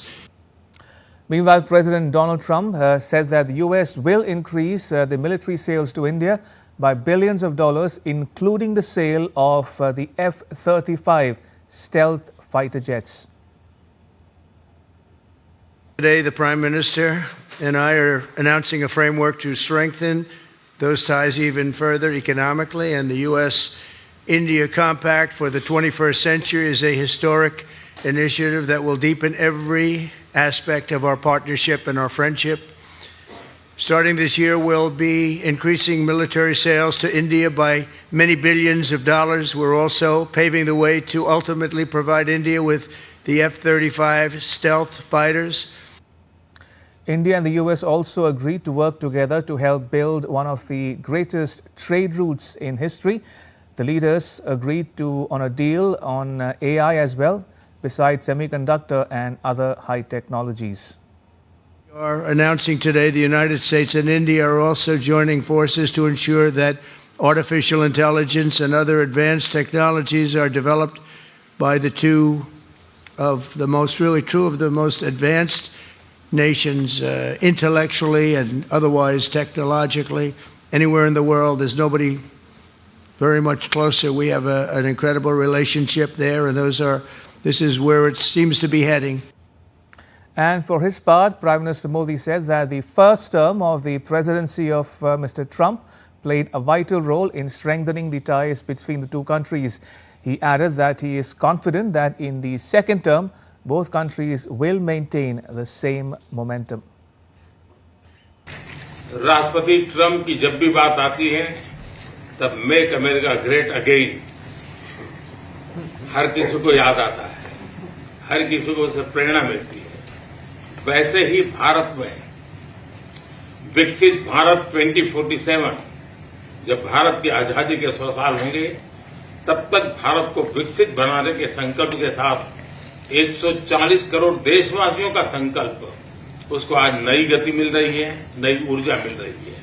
America विश्व का सबसे पुराना लोकतंत्र, भारत विशाल लोकतंत्र, और इसलिए हम दोनों का मिलने का मतलब 1+1 2 नहीं, 1 और 1 11 होता है, और ये 11 की शक्ति, वो ताकत विश्व के कल्याण के भी काम आएगी।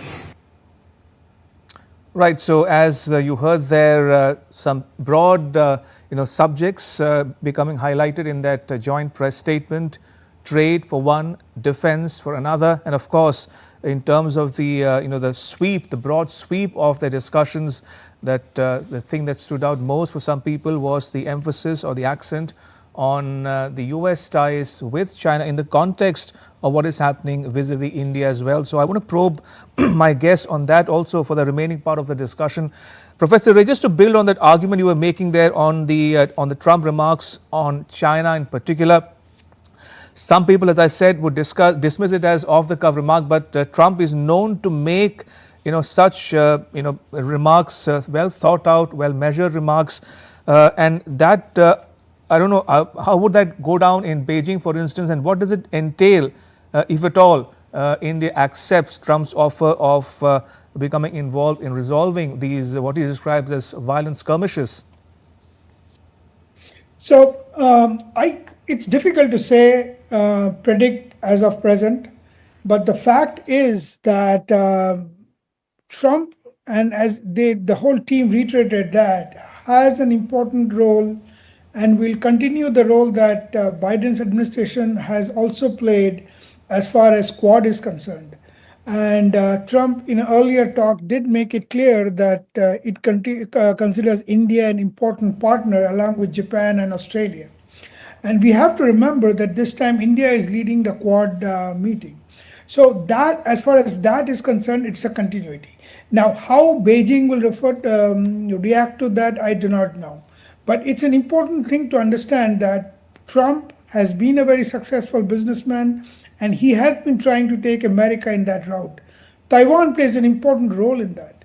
So by hook, by crook, by giving carrot or by giving sticks, he has to make sure that China behaves as far as Taiwan's independence is concerned. And he also understands that India has been playing and will play a strategic role in making sure that Indo-Pacific is quiet. Exactly the word that Mr. Modi used. So it is difficult to know what China is thinking, but having said that, American idea is absolutely clear and on the table. How Trump wants to achieve that, as you heard, he clearly said, my relation with Xi is very good. But then in the next line, he said, though I'm not naive which obviously means that he understands that China is not somebody that the word friendship possibly may not be the right word. That's why the very next statement he says, I don't want to sound that I am naive. But having said that, Trump knows what is best for America, and what is best for America is making sure that expansionist ideas that China has is not appropriate, and it needs to contain China in every sense of the term. But remember, there's one thing special that Mr. Trump has, which other presidents did not have preceding him. That is a very good personal relation with Putin. So India is playing a very important role in two aspects. One, not only does it have a very good relation with America, and even more with Trump as a personal, at a personal level between Mr. Modi and Mr. Trump, but India has got an excellent relation with Russia too. And this is the first president after a long time that has, first American president after a long time that also has a very good personal relationship with Putin. As you know, within maybe less than a week, he had multiple phone calls with Putin. Today, while talking to Mr. Modi, he said, yes, I had 1.5 hour call with Mr. Putin. So this would be a good strategy, not only to take Russia outside the ambit of China, but also put appropriate pressure on China. Now, there's been violent skirmishes and we'd like to help. What he's going to help, we don't know. That only future will say. But I think Mr. Trump has got many tricks up his sleeves that he can use to make sure that Indo-Pacific is is a more peaceful place than what it is now. As the Chinese proverb says, these are interesting times we are living in. I want to dwell a bit more on this Indo-Pacific angle, so to speak, with my other guest, Ms. Sansanwal. Ms. Sansanwal, if you look at the Indo-Pacific, the construct as a whole, if you take a step back and look at the region as such, is Trump, in a sense, putting China on notice? Because we've seen the most recent US-Japan joint statement, which has a new language of formulation on Taiwan, for instance. Already US lawmakers, some of them are asking Washington, D.C. to dump America's one China policy. Seen in that context, what is one to make of Trump's offer, if one can call it that, to mediate or to help India resolve its so-called vicious skirmishes issue with China? What would you expect New Delhi, how would you expect New Delhi to respond or react to this development? Ramesh, I think we have to qualify all of our discussion, of course, with the fact that this is still very early on. President Trump has been in office for a little over 3 weeks at this point. But I think what we saw today was not a scenario in which the sense of competition that is underplay between the US and China has changed. We didn't see anything of that kind. But what we did see today was a proactive attempt at managing the relationship with China. And that is the spirit in which I think India would be looking at this, the rest of the world would be looking at this, which is that, yes, there is a sense of competition, and that is reflected, by the way, by the strengthening of the economic and commercial ties between the two countries. Because when you look at AI, when you look at space, when you look at high tech, when you look at I2U2, when you look at Quad, these are all constructs that have been created to build an architecture for this competition with China. And that competition itself has a lot to do with building resilience. It's got a lot to build with, it's got a lot to do with diversification. And so those are all positive constructs. And that side of that fundamental side of the relationship has not changed yet. So whatever we heard today in terms of, a fresh kind of an approach towards China, if we may call it, is purely an attempt to manage the relationship. During the Biden administration, we used to hear quite a lot about, an attempt to establish a floor in the relationship. This, I think, is in that spirit where President Trump is exploring ways of minimizing the sort of defense spend and the sort of a hyper focus on an armed and territorial sort of conflict. But on the economics and commercial side, everything that we are seeing It suggests that Indo-Pacific, as you described, is in the play. Quad, I2U2, the entire architecture to have that competition, it's still very much there. But we have to wait and watch how this shapes up, of course, Ramesh. But very interesting times, as you said. Fair enough. We're approaching the end of our broadcast. So a quick last comment from you, Professor Ray. Trump announcing that he's willing to extradite a 2611 accused to India. Welcome development, no doubt. At the same time, he was very cryptic or evasive on the issue of the other anti-India elements operating in the US, especially the Sikh separatists, the Khalistani separatists who are working against Indian interests in the region and beyond.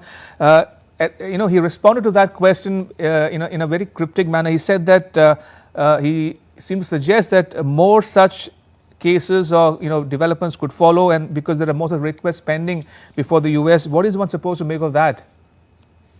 It's very difficult to say. But having said that, it is true that this is really history making. It's not the first time. India has made requests to US to send many such people with anti-Indian action, criminal action against India, including many Pakistani players. But America has never did anything like that. So this is landmark. Now, will they give the same platform to Khalistani terrorists or anti-India elements? It's difficult to say. We'll only have to watch and see. But having said that, it is true that and you heard he made no qualms about it, that the jihadi Islam needs to be stopped at any cost. He said that's bad for India. Then the next line he added, that's bad for everyone and the world in general. So that is a strong statement because as you know, for 80 years we have been bled. India has been bled by its neighbor because of their jihadi policy. So I think this is a very important statement. What sort of policy would America take to its own citizen indulging in, particularly Khalistani? It's difficult to say. We have to wait and see. It's difficult to make a guess on that at this point. Fair enough. Shubhendu, you get the last word. Why don't you sum up the developments over the last several hours for the benefit of our viewers? Once again, over to you. Ramesh, one of the highlights that it appeared to me was that Trump's idea of Make America Great Again relies so much on economic prosperity for America. He will go anywhere to get a good deal.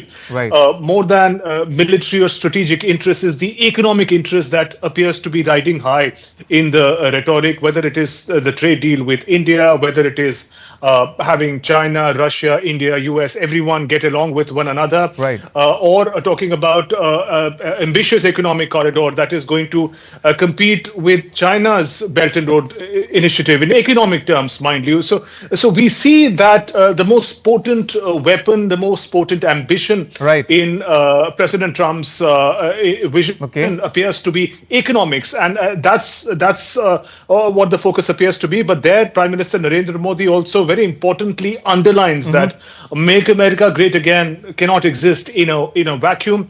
India has to be a partner. Make India great again. India's development by 2047, India's priority must also go hand in hand. So broadly, we see both leaders holding their grounds and their priorities. Ramesh? Right. And very quickly, one last time, if I can quickly recap again the highlights from that joint press statement. Number one, Trump announcing a new framework called the India-US Compact for the 21st century, number one. Number two, he's spoken about more military sales to India, including that of the F-35 stealth fighter aircraft. Number three, is agreed to extradite Tahavu Rana, 2611 accused, to India. He also spoke about a lot of other things, including trade issues and defense matters.